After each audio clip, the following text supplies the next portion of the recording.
bekam adalah ginjal plus. Nah, ini kuncinya di sini. Bekam adalah ginjal plus. Ginjal adalah organ yang mengeluarkan racun-racun atau zat hasil sistem metabolisme yang tidak berguna tetapi larut dalam air. Contohnya apa? Urium, terus kemudian apa? Kreatinin, asam urat, kolesterol. Tapi masalahnya kolesterol tidak larut dalam air sehingga ginjal tidak bisa membuang kolesterol. Dia hanya membuang urium, kreatinin, asam urat. Terus bagaimana kolesterol bisa dibuangkan, Pak? Kolesterol bisa dibuang ketika tadi bekam. Bekam adalah fase pembuangan ginjal plus. Artinya apa yang dibuang ginjal dibuang juga oleh bekam, tapi apa yang dibuang oleh ginjal yang tidak dibuang sama ginjal tapi dibuang oleh bekam.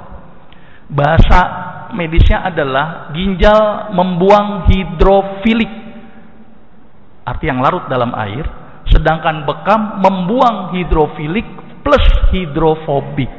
Apa itu? Yang larut dalam air dan larut dalam lemak. Maka itu kenapa bekam bisa ngobatin kolesterol, bekam bisa mengobatin kelebihan urium dan kreatinin, bekam bisa mengobatin asam urat, bekam bisa menurunkan tensi. Kenapa? Saya akan terangkan nanti di sini.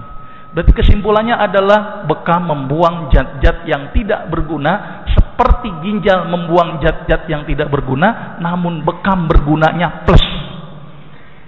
Itu gambaran sedikit. Nah, ini gambaran sedikit bagaimana mekanisme bekam. Ternyata ketika bekam tadi fungsinya sama dengan fungsi ginjal. Berarti dia membuang zat yang tidak berguna. Bahasa kerennya pengeluaran CPS. Tetapi ketika ada sentikan cetik, timbul rangsang nyeri. Ternyata rangsang nyeri ini akan merangsang ke otak langsung. Di otak nanti akan keluar endorfin. Apa itu endorfin?